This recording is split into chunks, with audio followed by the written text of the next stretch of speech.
Hello नमस्कार दोस्तों, Harshali academy channel में एक बार फिर आपका हार्दिक स्वागत है। हमारे आज के वीडियो में हम आज रीजनिंग के प्रीवियस ईयर क्वेश्चंस के बारे में डिस्कशन करेंगे।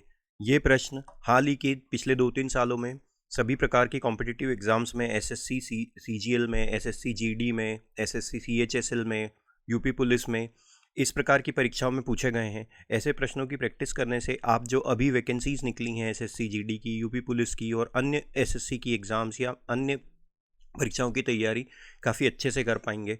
हमने इस प्रीवियस ईयर क्वेश्चन सीरीज़ में सभी प्रकार के प्रश्न सम्मिलित किए हैं, जिससे कि आप हर सब्जेक्ट पे अपनी पकड़ और मजबूत बना पाएंगे। तो आइए शुरू करते हैं। आज का हमारा जो पहला प्रश्न है वो क्लासिफिकेशन से संबंधित है, जिसमें हमें कहा गया है कि निम्नलिखित प्रश्न में दिए गए विकल्पों में से विषम शब्द युग्म हमको चुनना है। अब इसमें हमें 4 ऑप्शन दिए हुए हैं, जिसमें अलग अलग पेयर दिए हुए हैं, जिसमें से 3 एक समान है और एक उसमें से अलग है, वो हमको चुनना है। अब देखिए, जैसे यहाँ पे दिया हुआ है ढाका बांग्लादेश, हम जानते हैं ढाका जो है वो बांग्लादेश की राजधानी है। इसी प्रकार बीजिंग चाइना की राजधानी है और न्यू दिल्ली इंडिया की राजधानी है, लेकिन लाहौर पाकिस्तान की राजधानी नहीं है। पाकिस्तान की राजधानी इस्लामाबाद है। इसलिए ऑप्शन नंबर 3 बाकी अन्य से भिन्न है और ऑप्शन नंबर 3 ही हमारा सही उत्तर होगा। आगे बढ़ते हैं। फिर से ये क्लासिफिकेशन से संबंधित प्रश्न है और इसमें हमें नंबर की प्रॉब्लम दी हुई है, जिसमें हमें विषम संख्या युग्म को चुनना है। पहले हमें लेटर युग्म को चुनना था, अब संख्या युग्म को चुनना है। 4 पेयर दिए हुए हैं हमको, जिसमें से 3 एक समान है और एक बाकी से भिन्न है। अब पहले वाले पेयर को हम गौर से देखते हैं। पहले वाले पेयर में हमें दिया हुआ है 508 और उसके सामने दिया हुआ है 2032। जब भी नंबर से संबंधित प्रश्न आता है, हमें एक चीज़ हमेशा ध्यान रखनी होती है कि अगर संख्याओं के बीच में अंतर काफ़ी ज़्यादा बड़ा है तो हमें हमारा उत्तर जो है वो गुणा या भाग से या स्क्वायर या क्यूब से मिलने की संभावना ज़्यादा होती है, बजाय कि जोड़ या घटाव के। अब देखिए, यहाँ पे सीधे 508 दिया हुआ है, यहाँ 2032 दिया हुआ है, तो संख्याओं में अंतर काफ़ी ज़्यादा बड़ा है। गुणा या भाग से हमें हमारा उत्तर मिलेगा। अब 508 से 2032 कैसे बना सकते हैं? अब 500 है और 500 का अगर सीधा 4 गुना कर दें तो हमको 2000 मिलता है, और बाकी ये जो बचा 8 है, इसका अगर 4 गुना कर दें तो 32 मिलता है। तो इस प्रकार से दूसरी संख्या 2032 हमको मिलती है। मतलब क्या हुआ है, पहली संख्या में 4 का गुणा करने पे हमको दूसरी संख्या मिल रही है। देखते हैं यही लॉजिक दूसरे ऑप्शन में भी लगा हुआ है क्या। 638 में अगर हम 4 का गुणा करें तो हमको क्या मिलेगा, 2 हासिल का आया 3, 4 और 3 12, 5 हासिल का आया 1, 6 4 24 और 1 25। जी हाँ, इसमें भी 4 का गुणा किया गया, यही लॉजिक लगा हुआ है। अब इसी प्रकार यहाँ पे देखिए 618 और 2472, तो यहाँ पे भी 4 का गुणा किया गया है। तो शुरू के 3 ऑप्शन में पहली संख्या में 4 का गुणा करने पे दूसरी संख्या मिल रही है। अब हमारा जो उत्तर होगा ऑप्शन नंबर 4 ही होना चाहिए। एक बार हम इसको हल भी करके देख लेते हैं। 1074 दिया हुआ है, अगर हम इसमें 4 का गुणा करें तो हमको क्या मिलेगा, देखते हैं। 16 हासिल का आया 1, 9 हासिल के आए 2, तो ये होता है 4296, लेकिन यहाँ पे 4396 दिया हुआ है, इसलिए ऑप्शन नंबर 4 ही हमारा सही उत्तर होगा। दोस्तों, हम जानते हैं कि हमारी कोई भी कॉम्पिटिटिव एग्जाम की तैयारी बिना जीके की तैयारी के पूरी नहीं हो सकती। जीके और जनरल अवेयरनेस के प्रश्न हर एग्ज़ाम का अभिन्न हिस्सा है और इसमें अच्छा स्कोर किए बिना हम उस एग्ज़ाम में अच्छे नंबर नहीं ला सकते। और लगभग सभी एग्ज़ाम्स में ये क्वालिफाइंग सेक्शन भी होता है, तो इसमें हमें स्कोर करना ही होता है। इसी समस्या का समाधान करने के लिए हर्षाली एकेडमी आपके लिए लेके आए हैं स्टैटिक जीके के 10,000 मल्टीपल चॉइस क्वेश्चंस का संग्रह, जो एक ई बुक के रूप में आपको मात्र 49 रुपये में मिलेगा। इस ई बुक की लिंक हमने डिस्क्रिप्शन में दी हुई है, जिसे आप जाके खरीद सकते हैं। इस लिंक पे आप क्लिक करेंगे तो आपको वो ई बुक आपके ईमेल आईडी पे डिलीवर हो जाएगी। 10,000 मल्टीपल चॉइस क्वेश्चंस जो परीक्षाओं में पूछे जाने की संभावना काफ़ी ज़्यादा है। इसमें हमने हर टॉपिक के हिस्ट्री, पॉलिटी, स्पोर्ट्स, ज्योग्राफी, लगभग हर टॉपिक के प्रश्न कवर किए हुए हैं। तो प्लीज़ इस ई बुक को खरीदिए, जो आपकी हर एग्ज़ाम की तैयारी में आपके लिए काफ़ी ज़्यादा हेल्पफुल साबित होने वाली है।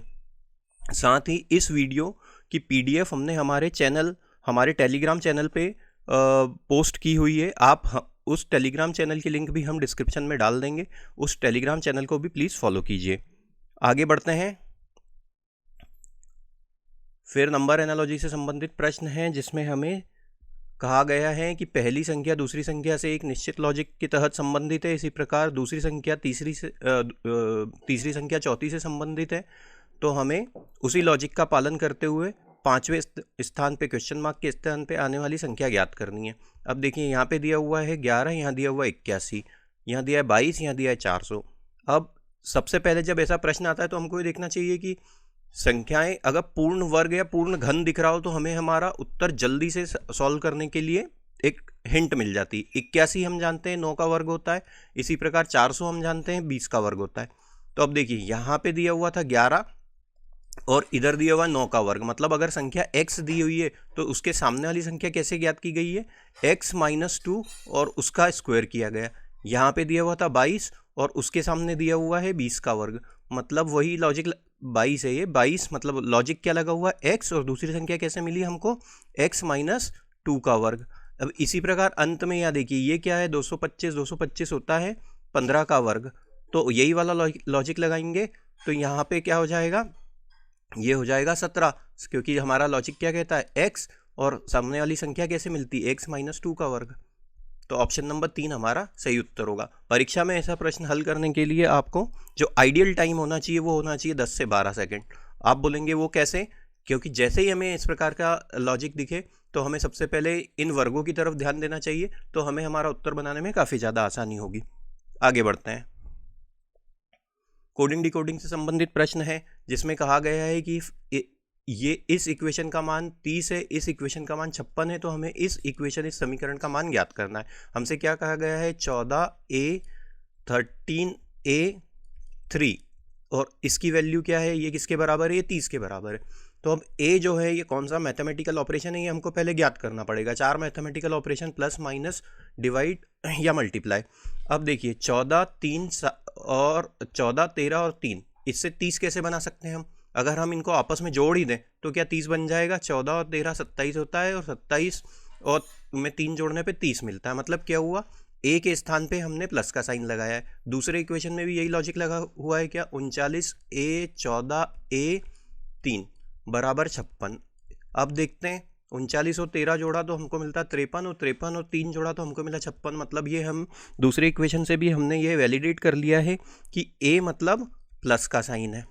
तो अब हमसे क्या पूछा गया है, 28a 11a 4, इसका मान हमको ज्ञात करना है। तो इसका क्या हो जाएगा 28 + 11 + 4, इसको जोड़ देंगे आपस में तो ये क्या मिल जाएगा हमको, 28 और 11 को जोड़ा तो 39, 39 और 4 43। ऑप्शन नंबर 2 हमारा सही उत्तर होगा। परीक्षा में लगने वाला समय 10 से 12 सेकंड से अधिक का समय हमको ऐसे प्रश्न में नहीं लगना चाहिए। आगे बढ़ते हैं। सिलोजिज्म से संबंधित प्रश्न है, जिसमें हमसे कहा गया है ये वाले स्टेटमेंट हैं, इनको हमको कंसीडर करना है। उन स्टेटमेंट के बेसिस पे ये कंक्लूजन्स ड्रॉ किए गए हैं, कंक्लूजन्स निकाले गए हैं, निष्कर्ष निकाले गए हैं। हमको ये देखना है कि कौन कौन से निष्कर्ष इसमें से सही हैं, और उसके आधार पे इन ऑप्शन में से हमें हमारा उत्तर ज्ञात करना है। स्टेटमेंट क्या कहा गया है हमको, all N are Q, all N are Q. तो इसके लिए हम कैसा वेन डाइग्राम बनाएंगे, ऑल एन आर क्यू कहा गया है हमको। तो ये मान लेते हैं ये n है, उसका एक सर्कल है, और ऑल n आर क्यूब, तो q इसके ऊपर सर्कल बन जाएगा। ये q वाला सर्कल हो गया, ये पहला स्टेटमेंट हो गया। अब उससे क्या कहा गया है, सम h आर क्यू। अब h का एक और जो सर्कल बनेगा वो कैसा बनेगा, ये तो पहले स्टेटमेंट से हमने बना लिया।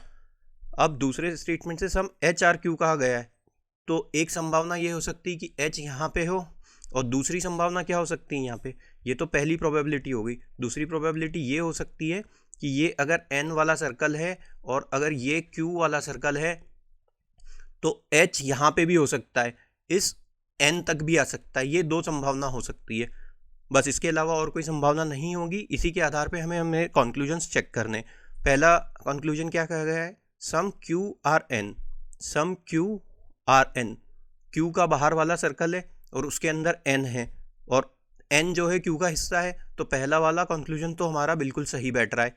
दूसरा कहा गया है some q are h, some Q are H मतलब, अब देखिए यहाँ पे जो एक क्यू बाहर वाला सर्कल है वो पहले वाले प्रोबेबिलिटी में, पहली वाली संभावना में भी एच से इंटरसेक्ट कर रहा है, मतलब क्यू का कुछ हिस्सा एच में है।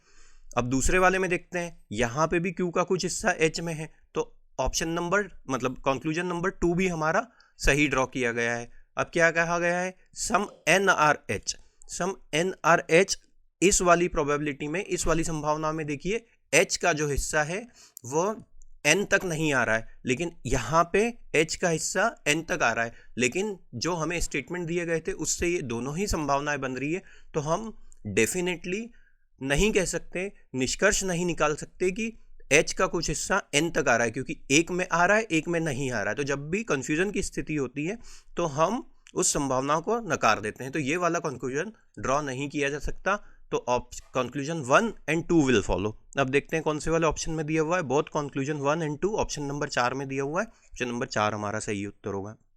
आगे बढ़ते हैं, अल्फ़ाबेट सीरीज से संबंधित प्रश्न है, जिसमें हमसे कहा गया है कि एक अल्फ़ाबेट की सीरीज दी हुई है और उसमें क्वेश्चन मार्क के स्थान पे आने वाली संख्या ज्ञात करनी है। हम अल्फ़ाबेट की सीरीज़ में हमेशा डिस्कस करते हैं, प्लेस वैल्यू का कॉन्सेप्ट लगाना होता है हमें। ए बी सी से लेके एक्स वाई जेड तक 26 लेटर होते हैं। ए की प्लेस वैल्यू होती है 1, बी की होती है 2, सी की होती है 3, और इसी प्रकार एक्स 24, वाई 25 और जेड 26। ये वाला कॉन्सेप्ट यहाँ पे लगता है। इसको फर्स्ट सीरीज़ प्लेस वैल्यू बोलते हैं। इसी प्रकार सेकंड सीरीज प्लेस वैल्यू भी होती है। जब हम z के बाद फिर से ABCD लिखना चालू कर देते हैं तो उस केस में a की प्लेस वैल्यू 27 होती है, b की होती है 28। काफ़ी ज़्यादा प्रश्नों में सेकंड सीरीज प्लेस वैल्यू की भी हमको ज़रूरत पड़ती है। एक और चीज़ जो हमको ज़रूरत पड़ती है वो अपोजिट लेटर का कॉन्सेप्ट है। अपोजिट लेटर का कॉन्सेप्ट क्या होता है, जब दो हमको लेटर दिए हुए हैं और उनकी प्लेस वैल्यू का जो जोड़ हो, उनकी प्लेस वैल्यू का जो योग हो वो 27 होता है, तो हम उसे एक दूसरे के अपोजिट पेयर कहते हैं। जैसे ए होता है 1 पे और z होता है 26 पे, दोनों को जोड़ दें तो हमको इनका योग क्या मिलता है 27, तो ये a और z एक दूसरे के अपोजिट पेयर होगा। इसी प्रकार b और y को देखिए 2 धन 25, तो ये एक दूसरे के अपोजिट लेटर हो जाते हैं। अब देखते हैं यहाँ पे क्या लॉजिक दिया हुआ है, ABCEZNERY। अब a की प्लेस वैल्यू होती है 1, b की होती है 2 और c की होती है 3। इसी प्रकार यहाँ पे E की प्लेस वैल्यू होती है 5, J की होती है 10 और N की होती है 14। I की प्लेस वैल्यू होती है 9, R की प्लेस वैल्यू होती है 18 और Y की होती है 25। अब देखते हैं क्या लॉजिक लगा हुआ है। 1 से लेके अगर हम 5 पे आते हैं तो यहाँ पे कितना होता है, +4 हुआ। अब इसी प्रकार 5 से लेके पहले लेटर पे चल रहे हैं, 5 से लेके 9 पे आए मतलब यहाँ पे भी +4 हुआ। 2 से लेके हम यहाँ पे देखिए 2 से लेके हम 10 पे आए मतलब +8 हुआ, और 10 से लेके हम 18 पे आए मतलब यहाँ पे भी +8 हुआ। अब तीसरे वाले पे चलते हैं, 3 से लेके हम 14 पे आए मतलब यहाँ पे +9 हुआ, और 14 +11 हुआ, और 14 से लेके 25 पे आए मतलब यहाँ पे +11 हुआ। तो क्या कॉन्सेप्ट हो रहा है, पहले लेटर में हमने +4 किया है, दूसरे लेटर में हमने +8 किया है, और तीसरे लेटर में हमने +11 किया है। तो यही वाला कॉन्सेप्ट अब यहाँ पे लगेगा। आई की प्लेस वैल्यू होती है 9, 9 में अगर हम +4 करेंगे तो हमको मिलेगा 13। दूसरा लेटर हमें दिया हुआ है 18, 18 में अगर हम 8 जोड़ देंगे तो हमको मिलेगा 26, और तीसरा लेटर दिया हुआ है 25, 25 में अगर हम 11 जोड़ देंगे, 25 में अगर हम 11 जोड़ देंगे तो हमको मिलता है 36। अब देखते हैं 13 पे क्या होता है M, और उसके बाद 26 पे होता है Z। MZ किस किस ऑप्शन में आ रहा है, MZ आ रहा है पहले दूसरे और चौथे ऑप्शन में। अब यहाँ पे तीसरा ऑप्शन गलत साबित हो जाता है तो इसको हम स्ट्राइक आउट कर देते हैं। अब 36 बच रहा है, तो 36 के स्थान पे कौन सी वाली संख्या आ जाएगी, जो सेकंड सीरीज का कॉन्सेप्ट हमने लगाया था। तो देखते हैं C होता है 29 पे, D होता है 30 पे, और इसी प्रकार E हो जाएगा हमारा 31 पे, F हो जाएगा 32 पे, G हो जाएगा 33 पे, H हो जाएगा 34 पे, I हो जाएगा 35 पे, और J हो जाएगा 36 पे। तो आप यहाँ पे कौन सा आ जाएगा, MZJ ऑप्शन नंबर 4 हमारा सही उत्तर होगा। परीक्षा में ऐसे प्रश्न को हल करने के लिए लगने वाला समय होना चाहिए हमारा 15 से लेकर 18 सेकंड का। आगे बढ़ते हैं, कोडिंग डिकोडिंग से संबंधित प्रश्न है। यहाँ पे क्या कहा गया है, मैनेज को कैसे लिखा है इन्होंने, इस प्रकार से लिखा है। उस कूट भाषा में लेटर को कैसे लिखा जाएगा ये हमको ज्ञात करना है।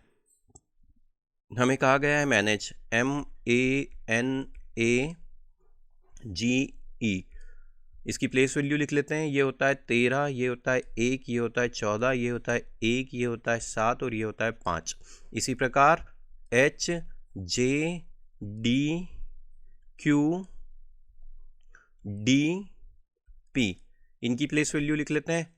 H की प्लेस वैल्यू होती है 8, J की होती है 10, D की होती है 4, Q की होती है 17, D की होती है 4 और P की होती है 16। अब 13 से लेके 8 मतलब -5, 1 से लेके 10 मतलब +9, 14 से लेके 10 मतलब -10। यहाँ पे तो कोई लॉजिक लग नहीं रहा है। अब इसको डायगोनली देखते हैं, तो अगर हम 13 से लेके 16 जाएं तो हमको +3 होता करना पड़ता है। इसी प्रकार 1 से लेके 4 पे जाएं मतलब +3 करना पड़ा। फिर 14 से लेके 17 पे गए +3, 7 से लेके 4 पे आए +3 हुआ, 7 से लेके 10 पे आए +3 हुआ, और 5 से लेके 8 पे आए यहाँ पे भी +3 हुआ। तो डायगोनली +3 किया गया है, ये कॉन्सेप्ट यहाँ पे लगा हुआ है। अब हमसे क्या पूछा गया है, लेटर को कैसे लिखेंगे, LATTER। अब यहाँ पे R मतलब 18, E मतलब 5, T मतलब 20, यहाँ पे भी 20, A मतलब 1, L मतलब 12।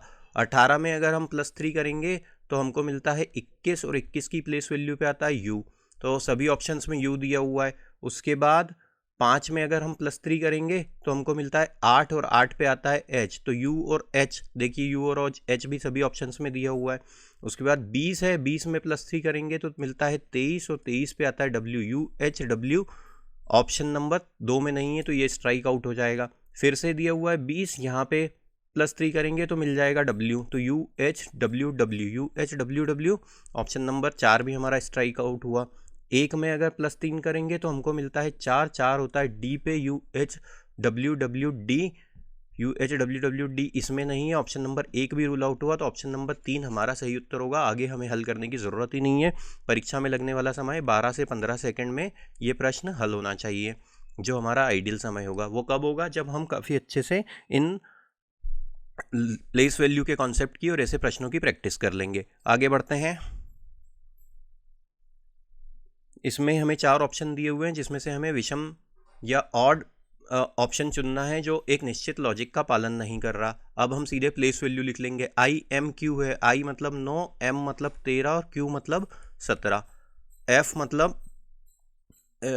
मतलब होता है 6, J मतलब होता है 10 और N मतलब होता है 14। इसी प्रकार O मतलब 15, S मतलब 19 और X मतलब 24 और N 14, R 18 और V 22। देखते हैं क्या कॉन्सेप्ट है। 9 से लेके 4 मतलब +4, 9 से लेके 13 मतलब +4, 13 से लेके 14 मतलब +4, 6 से 4 +4 हुआ, 10 से 14 +4 हुआ, 15 से 19 +4, 19 से 24 यहाँ पे +5 हुआ, 14 से लेके 18 +4 और यहाँ पे भी 18 से 22 मतलब +4।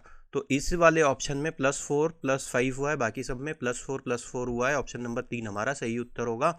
परीक्षा में ऐसे प्रश्न को हल करने के लिए हमें 12 से 15 सेकंड का आइडियल समय लगना चाहिए। आगे बढ़ते हैं।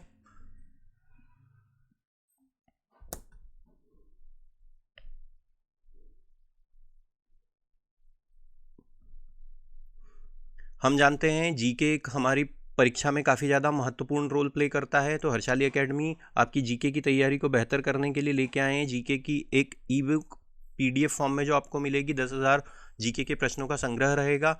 आप वीडियो के डिस्क्रिप्शन में दी हुई लिंक से मात्र 49 रुपये में इस ई बुक को खरीद सकते हैं। साथ ही इस वीडियो की PDF हमने हमारे टेलीग्राम चैनल पर डाली हुई है, उसकी लिंक भी हमने डिस्क्रिप्शन में दी हुई है। आप वहाँ से उस PDF को रेफर कर सकते हैं और इन प्रश्नों की प्रैक्टिस कर सकते हैं। आगे बढ़ते हैं। अब हमें यहाँ पे एक ये फिगर से संबंधित प्रश्न दिया हुआ है, जिसमें हमें कहा गया है कि ये एक आकृति दी हुई है, हमें ये आकृति किस वाले ऑप्शन में सन्निहित है ये हमको ज्ञात करना है। अब देखिए यहाँ पे जो आकृति किस प्रकार की, सबसे पहले इस प्रकार की एक तिरछी लाइन, एक स्लांट लाइन बनी हुई है। तो हम ऐसे प्रश्न जब भी आए तो एक कोई सा भी हिस्सा इस आकृति का उठा लेना चाहिए और उसी से ऑप्शंस एलिमिनेशन वाली मेथड लगानी चाहिए, मतलब ऑप्शंस हमको स्ट्राइक आउट करते जाना चाहिए। अब देखिए सबसे पहले ऑप्शंस में जाके कि ये ऐसी लाइन किस किस ऑप्शन में दिख रही है। ऐसी लाइन हमें इस पहले वाले ऑप्शन में भी दिख रही है, पहले वाले ऑप्शन में यहाँ पे दिख रही है ये वाली जो लाइन है। अब देखिए लेकिन इसके नीचे हमें एक ऐसी लाइन भी चाहिए और साथ में इस प्रकार की आकृति भी होना चाहिए, लेकिन इस प्रकार की आकृति इस ऑप्शन में कहीं पे भी नहीं दिख रही, तो ऑप्शन नंबर 1 हमारा रूल आउट हुआ। ऑप्शन नंबर 2 पे चलते हैं। ऑप्शन नंबर 2 में यहाँ पे हमको एक स्लांट लाइन दिख रही है, लेकिन ये जो यहाँ पे जो लाइन है इनमें कोई गैप नहीं, तो ऑप्शन नंबर 2 भी हमारा रूल आउट हुआ। ऑप्शन नंबर 3 पे हम चलते हैं। ऑप्शन नंबर 3 पे ये वाली जो आकृति है, देखिए ये वाली जो लाइन है, ये वाली लाइन इस प्रकार की बन रही है।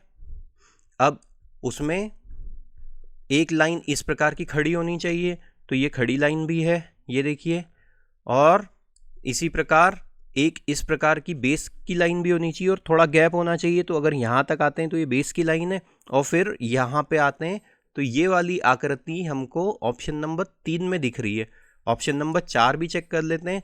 यहाँ पे हमको ये बड़ी वाली स्लैंट लाइन सिर्फ यहीं दिख रही, तो ऑप्शन नंबर 4 भी रूल आउट हुआ। ऑप्शन नंबर 3 हमारा सही उत्तर होगा। परीक्षा में ऐसे प्रश्न को हल करने के लिए लगने वाला समय 15 से लेके 18 सेकंड का होना चाहिए। आगे बढ़ते हैं।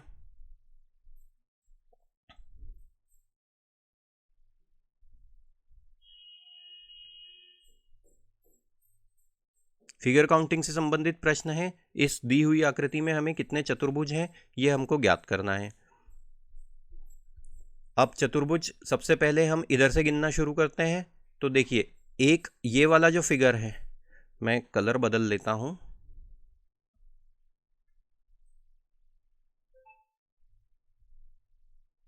ये वाला जो फिगर है यहां पे, इसमें एक तो ये हो गया, दूसरा ये हो गया। तो इस प्रकार की आकृति में कितने, जैसा त्रिभुज में कॉन्सेप्ट होता है वैसे इसमें भी होता है। 1 और 2 इन दोनों को जोड़ देंगे तो टोटल 3 हमको चतुर्भुज मिलेंगे। कैसे? एक ये हो गया, एक ये हो गया 2, और एक बड़ा वाला हो गया। तो ये इस प्रकार 3 चतुर्भुज तो यहाँ पे से मिल गए। एक आकृति हमको यहाँ पे भी है, एक ये और एक दूसरा ये। तो इसमें से हमको कितने चतुर्भुज मिल गए? हमको 3 यहाँ पे से मिल गए। अब कौन कौन से बच रहे हैं?